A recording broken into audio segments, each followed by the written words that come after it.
Kawasan konservasi itu sejatinya adalah suatu area perlindungan kan, yang membutuhkan sistem tata kelola dan juga peraturan yang rigid, yang ketat, agar keunikan wilayah konservasi tersebut tetap terjaga. Kalau kita tidak menerapkan konsep-konsep ini, pariwisata kita akan bersifat singkat dengan masifnya aktivitas yang tidak ada pembatasan, tidak ada pengontrolan dari masyarakat ataupun wisatawan. Lambat laun kan ekosistem kita bisa rusak juga.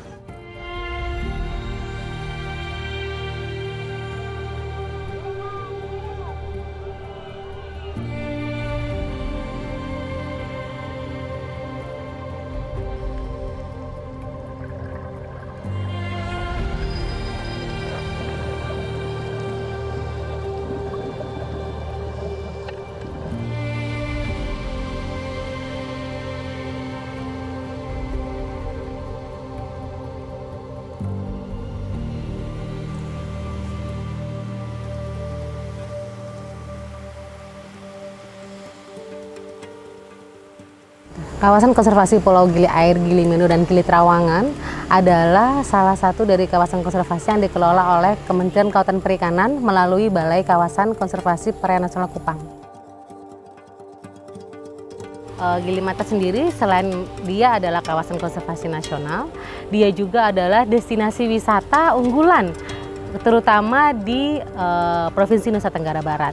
Sehingga dalam pengelolaannya itu mempunyai kompleksitas tersendiri daripada dibandingkan dengan kawasan-kawasan konservasi nasional lain, terutama yang dikelola oleh Kementerian Kelautan Perikanan. Dari hasil dari pemantauan monitoring tutupan terumbu karang, kesehatan ekosistem terumbu karang tahun 2021 didapatkan bahwa pada saat kita COVID selama 2 tahun itu di sini itu tidak ada kegiatan pemanfaatan terutama pariwisata, itu tutupan karang itu dia naik secara signifikan, sehingga dapat kita indikasikan bahwa dengan sedikit atau tidak adanya pemanfaatan di bidang pariwisata, maka ekosistem kita itu ada kesempatan untuk pulih secara sendirinya seperti itu. Setelah pulihnya pariwisata yang ada di kawasan Gili Matra terdampak oleh COVID-19, mulai aktivitas pariwisata itu masuk, dan kemudian di sana yang terjadi adalah membeludaknya pengunjung di satu tempat atau di salah satu spot-spot snorkeling yang ada di dalam kawasan konservasi itu. Dengan adanya ribuan wisatawan yang datang setiap tahun, itu ke sana untuk melihat keindahan. Tidak hanya keindahan bawah air, tapi juga keindahan pulau yang di atas air. Nah, ini yang tetap harus kita jaga dan memerlukan suatu perhatian yang lebih. Betul, karena lebih di sini tuh dalam arti kita jaga jumlahnya jangan terlalu banyak, kita harus hitung dari carrying capacity. Daya dukungnya seperti apa?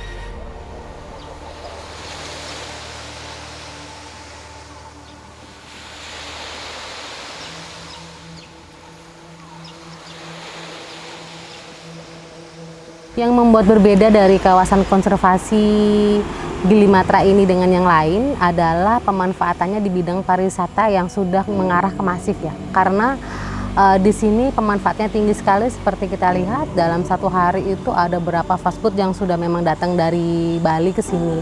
Sehingga kami sebagai pengelola itu merasa perlu untuk menghitung daya dukung dan perlu untuk melakukan pengaturannya terkait dengan aktivitas pemanfaatan terutama yang pariwisata ini, karena takutnya nantinya kita jadi ke arah massal dan tidak bisa kita laksanakan secara berkelanjutan, karena kita tahu kawasan konservasi itu adalah tujuannya dikelola supaya berkelanjutan.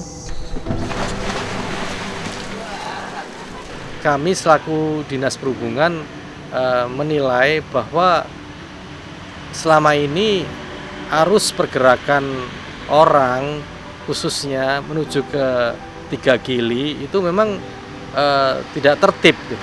Mengapa tidak tertib? Pertama, pintu-pintu masuknya, pintu-pintu keluar masuknya orang melalui laut itu banyak dari berbagai pintu gitu.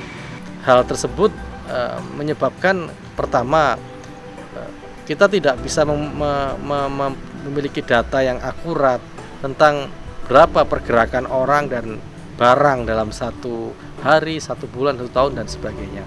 Yang kedua, kita tidak pernah mengetahui dengan jelas mengenai berapa frekuensi daripada pergerakan boot maupun kapal gitu. Jadi itu juga pergerakan boot dan kapal banyak memberikan pengaruh terhadap pertama kelestarian ekosistem, kedua penggunaan bahan bakar ya, jadi polusi udara, dan yang ketiga tentunya pergerakan boot maupun kapal juga memiliki pengaruh terhadap seberapa jauh penyerapan daripada tenaga kerja gitu.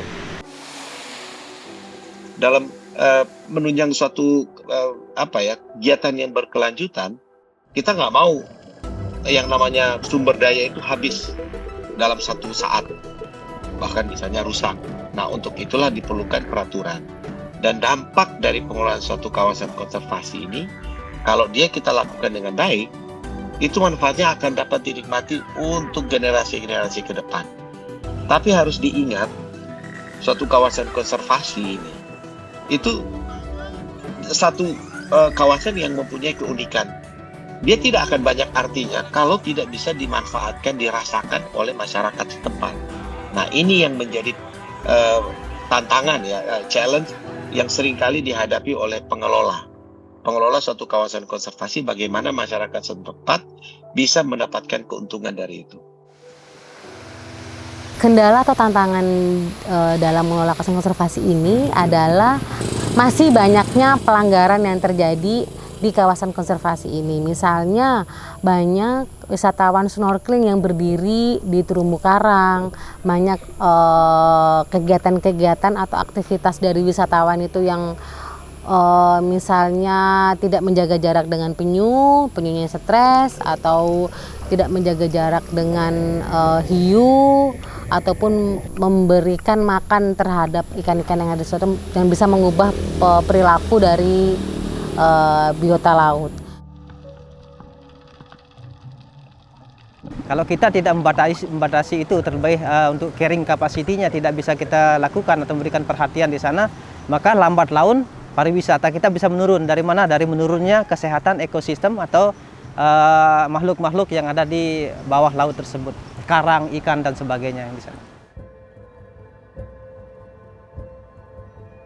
Maka dari itu penting sekali untuk kita atur pengelolaan dari kawasan konservasi ini, terutama di bidang pemanfaatan pariwisata.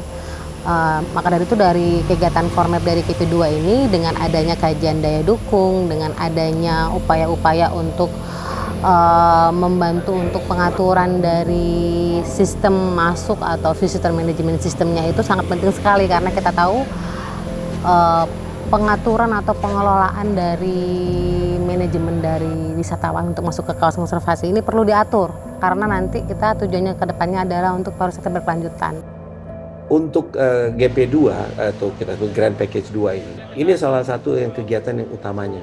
Bagaimana membantu pemerintah lokal, pemerintah setempat, agar supaya pengelolaan wisatawan ini, visitor ini bisa terkelola dengan baik. Kalau dulu kita masih pakai sistem manual, sekarang kita sudah pakai sistem elektronik, digital.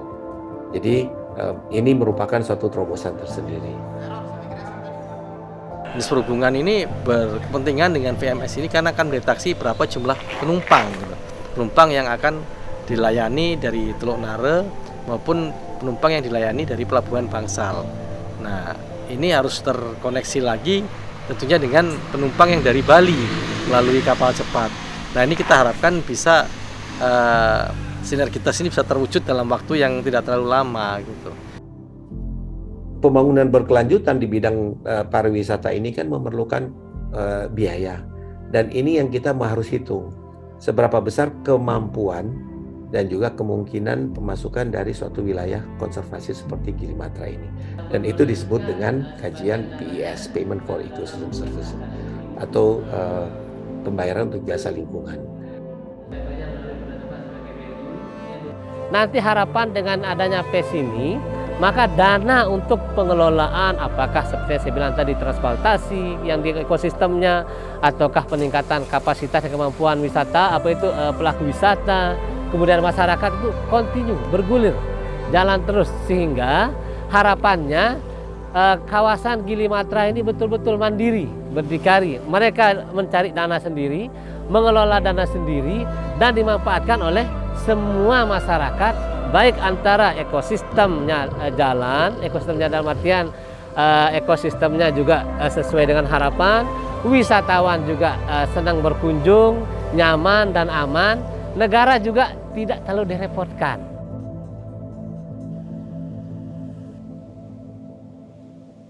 Bagaimana suatu kawasan konservasi itu dapat mensejahterakan masyarakat?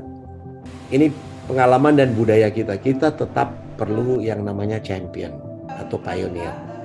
Karena mereka lah yang akan kemudian mengajak kelompok masyarakat yang lain. Nah, sebagai penggerak untuk pengelolaan kawasan konservasi tersebut. Contoh yang ada di Gili Matra itu. Nah, dengan melibatkan mereka dan memberikan hasil yang memadai, mereka tuh tidak hanya memberikan input terhadap kegiatan ekonomi, tapi juga terhadap pengawasan. Jangan lupa pengawasan area, pengelolaan hasil perikanan, pengembangan pariwisata masyarakat lokal, itu semua adalah kegiatan-kegiatan yang diperlukan untuk bisa mendatangkan keuntungan atau manfaat ekonomi bagi masyarakat lokal. Dan kami di sini selaku masyarakat yang ada di kawasan Gili Matra memberikan edukasi kepada pengunjung ataupun masyarakat bagaimana caranya mereka menyikapi tamu-tamu kita, menjelaskan kepada wisatawan yang datang berkunjung di sini supaya kedepannya wisatawan itu tidak melakukan hal-hal yang akan merusak lingkungan. Maka di sana kami melakukan suatu edukasi, penyampaian kepada wisatawan bahwasanya ini saja yang boleh. Etika kita berwisata di dalam kawasan konservasi ini, mohon maaf, itu seperti apa, itu kita jelaskan ke tamu-tamunya. Baik, harapan kami dari masyarakat Gili Trawangan, khususnya Pok Darwis Tramena, atas dasar pelatihan-pelatihan yang kami dapat ini, bisa menambah pengetahuan-pengetahuan baru. Sehingga nanti ke depannya, kami bisa mencetak lagi lokal-lokal champion untuk yang memang bisa berdiri di kaki sendiri dalam konteks ekowisata ini, dalam pengelolaan pariwisata yang berkelanjutan ini. Seperti kita ketahui bahwa kondisi alam, ekosistem yang ada di situ harus kita sama-sama jaga dengan baik, karena keberlanjutan ini tentu menjadi modal awal supaya kawasan pariwisata di Tiga Gili bukan hanya dinikmati oleh orang-orang di saat ini.